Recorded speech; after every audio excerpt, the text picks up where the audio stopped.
Tere tulemast Hammametti, võluvasse Vahemereäärsesse linna, kus ajalugu ja tänapäev sulavad kokku nagu päike ja meri. Kuidas siia jõuda? Tunisest on mitu mugavat varianti. Kõige soodsam neist rong, mis viib otse Tunisest Hammametti ilma ümberistumiseta.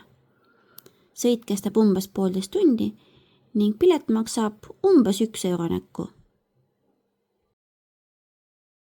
Kiire alternatiiv on lounge mikrobuss, mis väljub täituvuse järgi ja sõidab otse kuurorti. Privaattransferid ja taksod pakuvad ukselt uksele mugavust ning rendiautoga saad ise mööda maanteed umbes tunniga kohale. Meie valisime soodsa rongi ning sellega sobivalt ka esimene öö pealinnas sai veedetud raudteejaama kõrval. Ja sealt ta tuleb, meie rong. Ainult 5 minutit hiljem, kui oleks pidanud välja minema. 7 minutit tagasi pidi. 7 minutit tagasi pidi välja minema. Okei. Ja siit me läheme. Rong on päris mõnus. Jah, mingi linnukaka akna peal ilmselt. Toolid on just tolmused, aga pulgavad ja pehmed.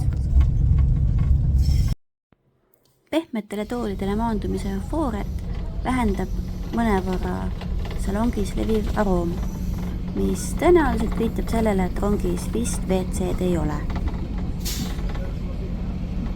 Aknad omajagu kriibitud, nii et väljanägemine pigem vaevaline. Lõuna-Hammameti süda tiksub vanalinnas, Mediinas, mida ümbritseb iidne kindlus. Hammameti kindlus oma paksude kivimüüride ja vaatega merele on kui ajamasin. Iga samm vanalinna kitsel tänaval jutustab lugusid meremeestest, kunstnikest ja kaupmeestest, kes siin sajandid tagasi tegutsesid. Ka tänapäeval on Mediina ümbrus kaubitsejatest tulvil. Veidi edasi jääb Jasmiin Hammamet, modernsem ja elegantsem kuurortipiirkond, kus luksus ja traditsioon käivad käsikäes. Kaunid promenaadid, jahisadam ja kaasaegsed spaad loovad täiusliku atmosfääri lõõgastumiseks. Kuid Hammamet ei ole ainult ajalugu. See on ka meri, adrenaliin ja lõputu energia. Siin saab proovida purjelauasõitu, sukeldamist, flyfish sõitu, jetiga kihutamist või kristallselge vee kohal paraglidingut. Tuul ja lained teevad Hammametist tõelise veespordiparadiisi. On siis üks järgmine asjadest, mille kohta ma olin jumala kindel, et ma oma lapstel teha ei lase. Ja seal nad on.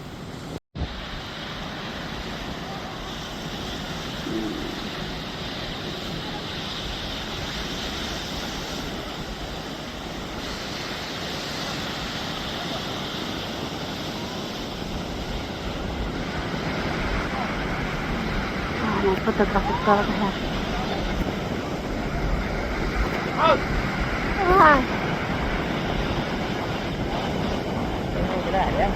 Just, nendega nüüd pihta ei saa. Silver ulare. Jaa, hästi läheb jah, tubli.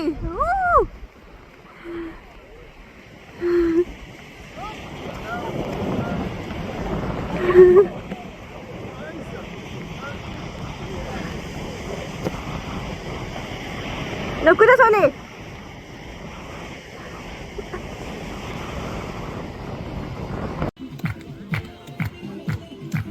Ja siis muidugi pidu. Õhtul, hommikul, lõunal. Rannapäev algab vahva rannatantsuga, noolemängu ajal tants, õhtul loomulikult jälle tants.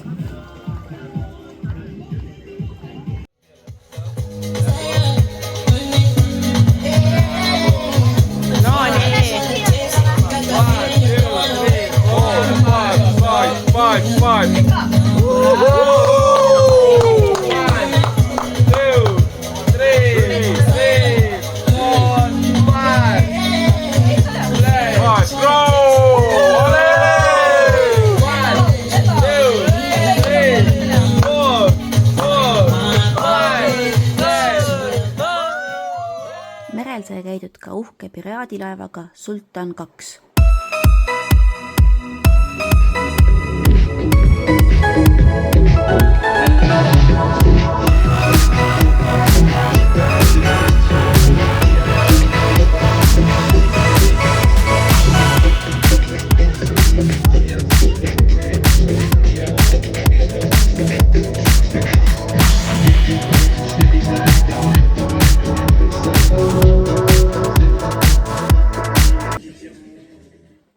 tegevus jätkus ka rannaalalt kaugemale. Näiteks sai seal minna ATV-dega matkama istanduste vahele ning sõita mägedesse, nautima maalilisi vaateid.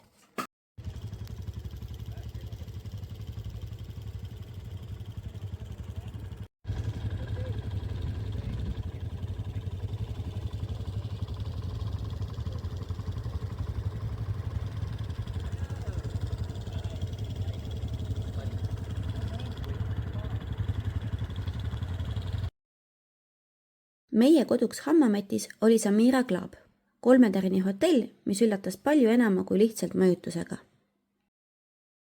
Siin ei hakka kunagi igav. Palju tegevusi leidsime juba oma hotelli territooriumilt. Rannal jalutab kaamel, kellega sai nii pilti kui sõitu teha. Samal rannaalal sai proovida paraglidingut ja seda adrenaliinilohket sõitu täispuutuva kummitiivaniga, mida mootorpaat üle vee lohistas. Naeru ja kilkeid jätkus kauemaks.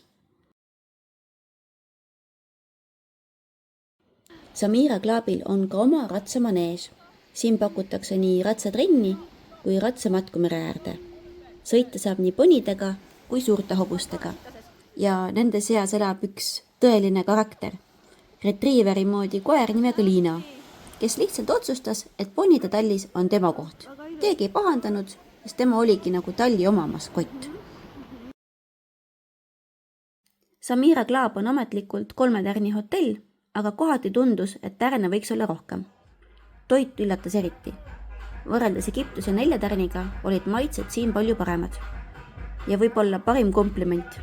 Mitte ükski meie väikestest toidukriitikutest ei tahtnud kordagi mäkki minna. Kõik oli juba hotellis piisavalt hea.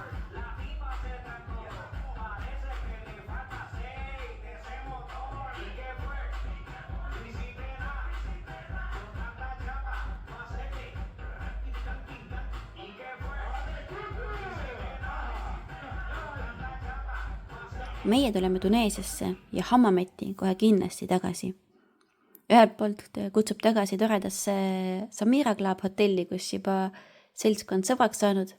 Teiselt poolt tahaks jällegi uudistada uhket Jasmiin Hammameti rannajoont ja promenaade lähemalt ja peatuda võib-olla sealkandis. Eks näis, mis valiku teeme.